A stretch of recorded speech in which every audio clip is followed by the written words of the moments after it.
Guys তো আমি একটা প্ল্যান করেছি গাড়ি কেনার। বাজেট মোটামুটি ওই 20 থেকে 25 লাখ টাকার মধ্যে। ভাবছি ভক্সওয়াগন ভার্চুস নেবো, নাকি হন্ডা সিটি নেবো, নাকি স্কোডা স্লাভিয়া নেবো। মানে এইগুলো আমি একটু কনফিউজড আছি। তো কী নেওয়া যায় একটু তোমরা সাজেশান দাও। আর বাজেট আমার 20 থেকে 25 লাখের মধ্যে।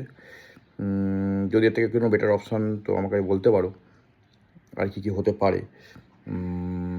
বা হন্ডার কোনো যদি গাড়ি হয় সেটাও আমি ট্রাই করবো। হুন্ডাইয়ের হলেও আমি ট্রাই করতে পারি, কোনো প্রবলেম কিছু নেই।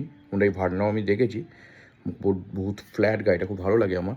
বাট বেশি পছন্দ ভক্সওয়াগন ভার্চুস নাহলে স্কোডা স্লাভিয়া। তো গাড়িটা আমি এ মাসেই নিতে পারি, কোনো প্রবলেম কিছু নেই। শুধু তোমরা সবাই মিলে আমাকে একটু জিপে করে দিও। হ্যাঁ, আমার কাছে মোটামুটি 30-40 হাজার টাকার মতো হয়ে যাবে।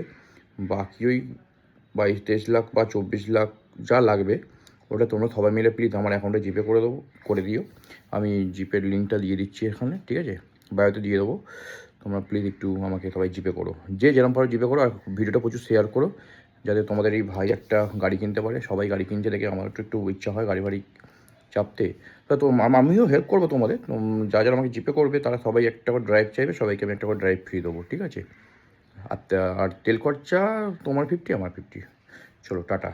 প্লিজ একটুখানি শেয়ার করো, আর আমার জন্য একটুখানি তোমাদের ভাইয়ের কথা ভেবে একটু জিপে করে দিও আমাকে, ঠিক আছে? বাজেট 20 থেকে 25 লাখ, সেই বুঝে তোমরা আমাকে সবাই জিপে করবে। ওকে, টাটা।